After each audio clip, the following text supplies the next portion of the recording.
Dalam nama Bapa dan Putra dan Roh Kudus. Amin. Allah yang berbelas kasih, sabdamu adalah terang dan pelita hidup kami. Bimbinglah kami dengan Roh Kudusmu untuk mendengarkan dan merenungkan sabdamu. Dengan daya Roh Kudusmu itu, bukalah telinga dan hati kami untuk mendengarkan sabdamu. Terangilah budi dan hati kami untuk memahami sabdamu. Jernihkanlah hasrat dan jiwa kami untuk meresapkan sabdamu. Doronglah kehendak dan tekad kami untuk mengamalkan sabdamu dalam hidup dan perutusan kami sehari-hari. Amin.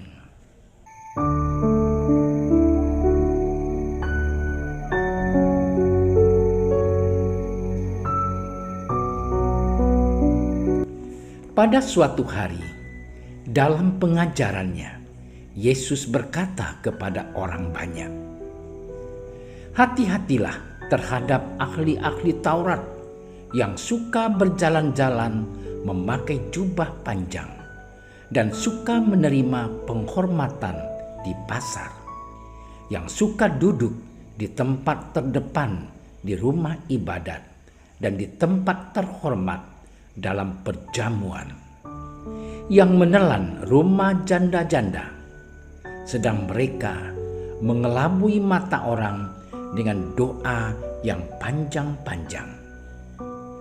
Mereka ini pasti akan menerima hukuman yang lebih berat." Pada suatu kali, Yesus duduk menghadapi peti persembahan dan memperhatikan bagaimana orang banyak memasukkan uang ke dalam peti itu. Banyak orang kaya memberi jumlah yang besar.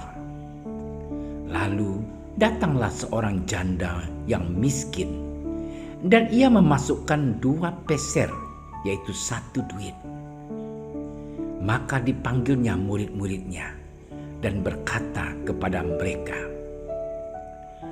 "Aku berkata kepadamu, sesungguhnya janda miskin ini memberi lebih banyak daripada semua orang yang memasukkan uang ke dalam peti persembahan.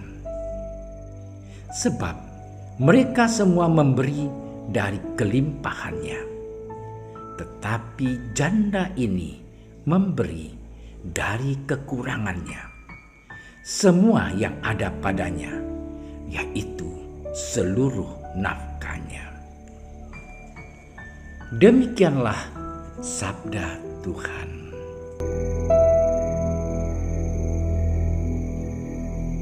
Saudara-saudariku yang terkasih, bacaan-bacaan hari ini mengisahkan kepada kita tentang pemberian atau memberi dengan tulus. Dalam bacaan pertama dikisahkan bahwa di bawah pimpinan Raja Ahab, bangsa Israel meninggalkan dia dan menyembah Baal, dewa orang Sidon.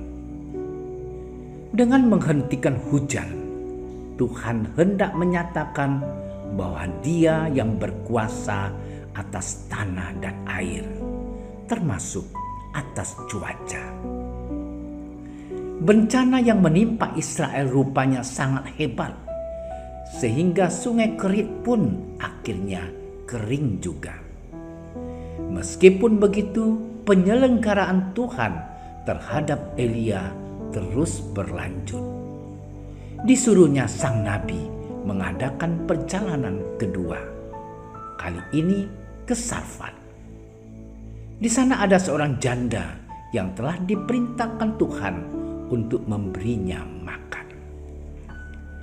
Elia pergi ke Sarfat dan segera menemukan janda yang dimaksud. Keadaan perempuan itu ternyata sangat buruk. Ia sedang mengumpulkan kayu untuk memasak sedikit bahan pangan yang tersisa padanya. Setelah itu, ia dan anaknya tinggal menunggu nasib, sebab mereka tidak punya makanan lagi. Seakan tidak mau tahu situasi janda itu, Elia menyuruhnya menyediakan makanan baginya. Menurut adat kebiasaan yang berlaku di sana, tuan rumah berkewajiban menjamu tamu dengan sebaik-baiknya. Kebutuhannya harus dicukupi, terutama soal makan dan minum. Berhadapan dengan tuntutan itu, janda tersebut tidak berdaya. Meskipun orang asing, janda itu rupanya percaya bahwa Elia adalah nabi sejati. Ia juga percaya kepada Tuhan Allah Israel. Perintah Elia akhirnya dilaksanakan olehnya. Mujizat pun terjadi. Tepung dan minyak yang ada padanya tak kunjung habis. Yang tadinya serba sedikit, sekarang menjadi berkelimpahan. Kebaikan dan iman janda itu mendapat ganjaran besar dari Tuhan. Saudara-saudariku yang terkasih, dalam Injil yang kita dengarkan tadi, kita mendengarkan cerita tentang seorang janda yang memberi derma dalam genisah. Dibandingkan dengan orang-orang kaya yang sama-sama memberi derma pada waktu itu, derma si janda itu memang tak seberapa. Tetapi Yesus memuji janda itu karena ia memberi segala yang ada padanya. Bahkan Yesus mengatakan bahwa dengan pemberian janda itu telah memberikan lebih banyak dari semua orang lain. Dapat diceritakan seperti ini, seorang kaya memberi uang di rumah ibadat sebanyak 1 juta rupiah, suatu jumlah yang cukup besar. Tapi datanglah seorang janda dan ia hanya memasukkan 1.000 rupiah ke dalam peti persembahan itu. Dalam ukuran duniawi yang memberi paling banyak adalah orang kaya itu. Tetapi Yesus melihatnya dari sisi lain. Orang kaya itu sesungguhnya mempunyai uang banyak. Dia memberi dari kelebihannya. Sedangkan si janda memberi sedikit, tetapi merupakan seluruh kekayaannya ia berikan. Pemberian menjadi bernilai karena seorang memberi bukan dari kelebihannya, melainkan apa yang ada padanya. Dengan memberikan semua yang ada padanya, maka ia memberikan seluruh dirinya kepada Allah. Ia tidak lagi bergantung kepada siapa-siapa, melainkan hanya kepada Allah. Pemberian dari kelebihan menjadi kurang bernilai di hadapan Yesus karena di dalamnya tidak ada unsur pengorbanan. Saudara-saudariku yang terkasih di dalam Kristus, Injil tidak berbicara tentang kekayaan, melainkan berbicara tentang cinta kepada Allah dan sesama.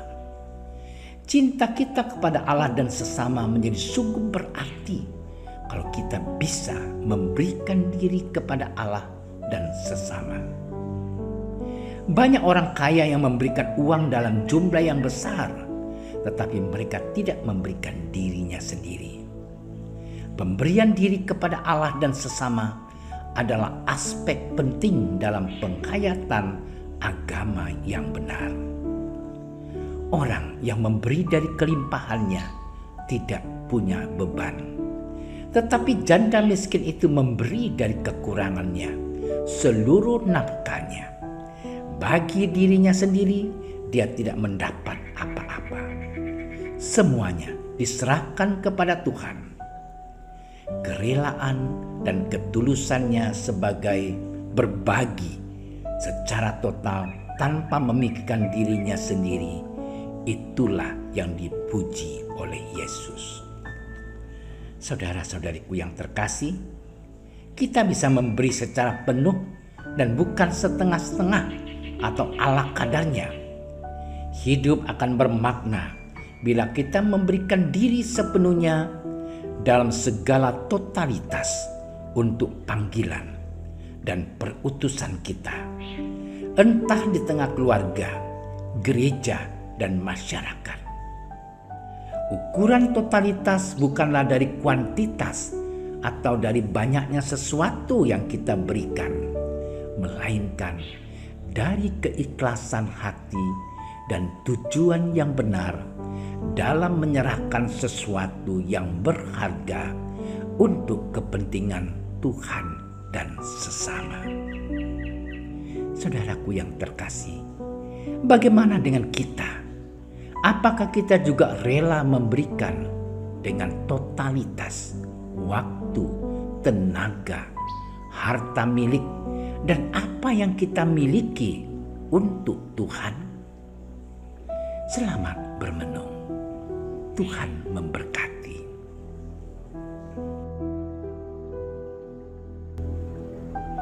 Ya Tuhan, kobarkanlah semangat kasih kami, agar kami berani terlibat dalam menghidupkan pengharapan orang-orang yang miskin, menderita, serta tertindas.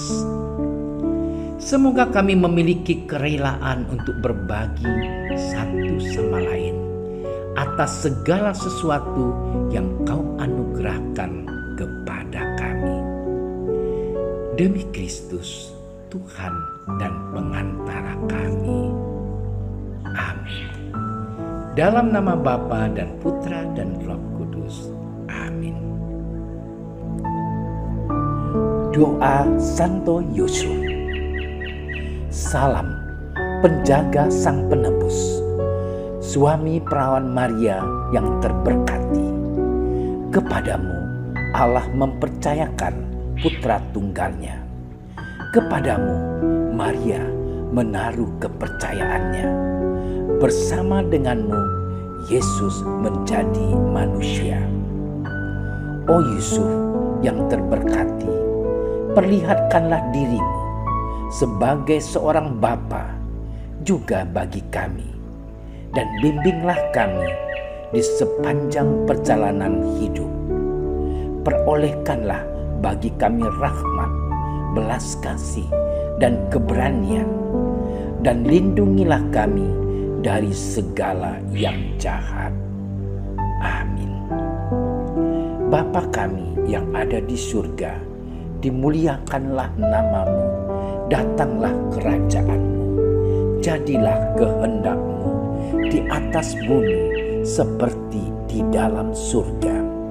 Berilah kami rezeki pada hari ini, dan ampunilah kesalahan kami, seperti kami pun mengampuni yang bersalah kepada kami. Dan janganlah masukkan kami ke dalam percobaan, tetapi bebaskanlah kami dari yang jahat. Amin. Salam Maria, penuh rahmat, Tuhan sertamu. Terpujilah engkau di antara wanita, dan terpujilah buah tubuhmu Yesus. Santa Maria, Bunda Allah, doakanlah kami yang berdosa ini, sekarang dan waktu kami mati. Amin.